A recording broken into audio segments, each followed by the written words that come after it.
Motor City Nerds, remember to comment and subscribe. It really helps me out a lot. And I just filmed an entire recording reacting to the Obi-Wan Kenobi trailer, and it's just not there anymore, so I don't know what to do with that. Out super bad, my face hurts really bad, and I'm just flustered, guys. An old school feel for Kenobi, and I can't believe that they let, what's his name from Warrior come back? Joel Edgerton, right? He's great. And he is he's the uncle. He's Luke's uncle in the prequels, and I don't hate the prequels. I really don't. And I know a lot of people give them a lot of shit. I remember that was the first time I ever saw like an adult really mad at a movie theater because my mom's a Trekkie. She didn't take me to see Star Wars. My uncle did, and he was so irritated. I remember we walked out of the third one and he yelled, "Well, why don't you just cut Vader's nads off?" I know that it's all Star Wars, but this is the first thing that I've watched, including like The Mandalorian and everything, which I know we all love and it's great, but this is the first time I've watched one of these newer Star Wars things or Disney Plus trailers, and I'm like, no, this feels like the original Star Wars. Like the way the camera moves, everything. I know Deborah Chow is directing this. I don't know if she's directing the whole series. I don't know, or every episode, I should say. But she did episodes of The Mandalorian. She's great, so I'm super excited for that. Dropped Duel of the Fates so early.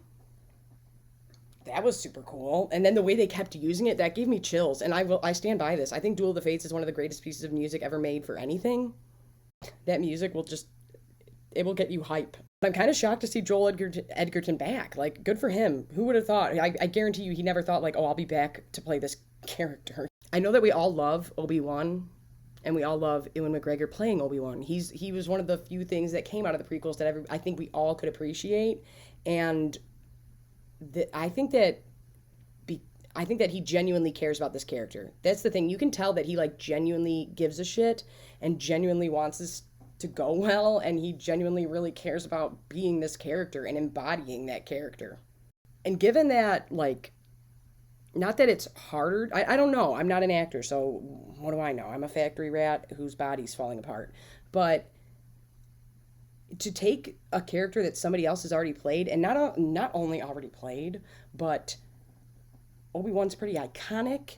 It's a pretty iconic character, and you can definitely tell that he is going off of their performance, and you can definitely tell that he's adding his own thing to it, that's for sure. And I like I said, I know we all love this character, and we love how he played it, but there's, even when he's young in The Phantom Menace and stuff like that, you still have I don't even know how to say it. There's still an older wiseness that Ewan McGregor gives Obi-Wan, where even though we're like, hey, you're young still, it's like, no, he might still be figuring things out, but he's very wise for his age. I don't know all of the Star Wars lore, so I'm sure there's a lot more to this than I'm seeing, but as of right now, I'm just like, no, and I liked how they said, what did it say? Something about hope, and that's why, I mean, whatever. I'm so irritated that none of these fucking record. I really am. I'm over it. I liked how they had Hope Survives pop up, like a new hope.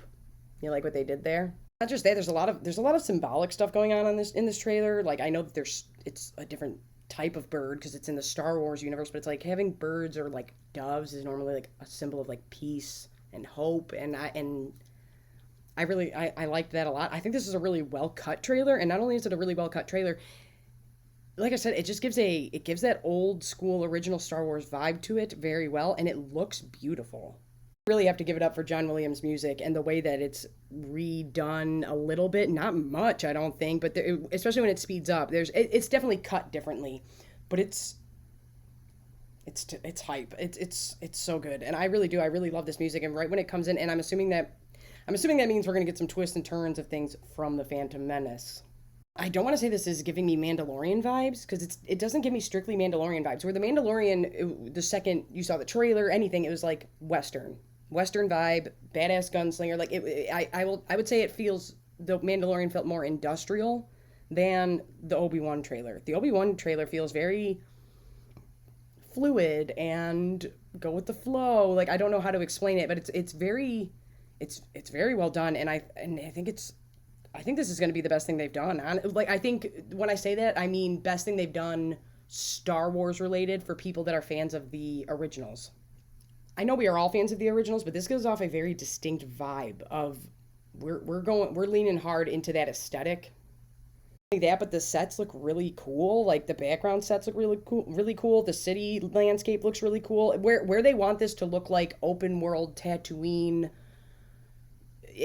countryside almost feel, it hits, and then when it has the city urban metropolis feel, it hits too. It looks great. Showing him watch over Luke. How sweet. How sweet is that? Is really getting the short end of the stick here. Well, not the short end of the stick, but you know what I mean? Like, dude, I'm the only one sitting here going, hey, this kid, there's something up with him about Anakin. And I get it. We can argue that it's like you are the one that's bringing balance to the Force because your kids did. Whatever the fuck. I don't know. Star Wars, I love Star Wars. I really do. But it's not like Westeros or Game of Thrones. Like I that shit I know like the back of my hand. Star Wars people, I'm scared of you, and I know that you will tear people apart. But I like this. I think this looks really good. But like I said, where the Mandalorian felt more like off rip, it felt like samurai film, Western vibe, gritty. This guy's gonna fuck shit up type deal. Obi-Wan feels more like a dance. Like this is more strategic and like an orchestra almost. But then again, you have John Williams playing, and that really adds to it. But the way that, like I said, the way that music starts to speed up in the trailer, it's so cool. It's so cool. He does get the short end of the stick though. He's been sitting here telling you for how long that Anakin's a turd. Then he has to ditch him, you know. And then now I'm in the desert and I just get to watch this kid from afar. This kind of sucks. I'm like, man, Obi-Wan kind of got shafted. And I really think that they're going to pull in, like I said, I don't know everything about the Star Wars universe, but even when, just the way she spoke about Jedi and stuff like that, and then the Book of Boba Fett was coming out and all these things were going to connect, I was like, so Obi-Wan's going to come in somewhere, right? So I'm assuming, now tell me if I'm right or wrong, but does Obi-Wan hook up with that armorer? Because the way I love the armorer, I think she's one of the best side characters in anything in the Mandalorian. The woman Mandalorian who creates all the armor for him. She's a badass character. That's a sweet character, and I appreciate anybody who leaves their mask on and stuff. But she's just like, I'd be interested to see who plays her. I should probably look that up because just the way she moves and everything like that, it's like, no, this is somebody you don't want to mess with.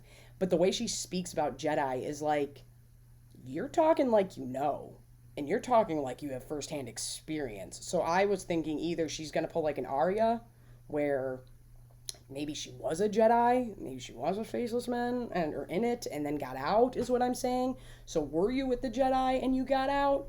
Or do you know a Jedi and they're telling you what they told you what the deal is? And I always assumed like Kenobi's going to come in somewhere. And I know some people say that there is a character from the animated series that he hooked up with.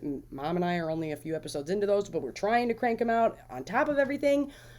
But I really like this trailer, and this looks, like I said, I think that people that were around when the originals dropped and grew up on those first and hate the prequels, I think that this is going to be, I mean, not just because it's Obi-Wan, but I get hardcore original vibes from this, and I think that original fans are going to be most excited for this. Once again, my reaction doesn't get recorded and everything is ruining and falling apart around me and nothing saves, and I wish it would go right. But yeah, guys, thanks for stopping by. Tell me what you're most excited about in Obi-Wan. Honestly, tell me in the comments down below, like, Star Wars lore. Tell me things I should know before we go into this. Mom and I loved Book of Boba Fett. People really didn't like it that much. Some people didn't. I shouldn't say that. But we really enjoyed it. But like I said, this isn't our thing, you know what I mean? We love it and we appreciate it, and we're like, yeah, no, we love Star Wars, but I know this is a very loved thing. This is a very dedicated fandom. So I'm like, if there's something I should know about Obi-Wan going into this, let me know. And tell me what your favorite part of this trailer was.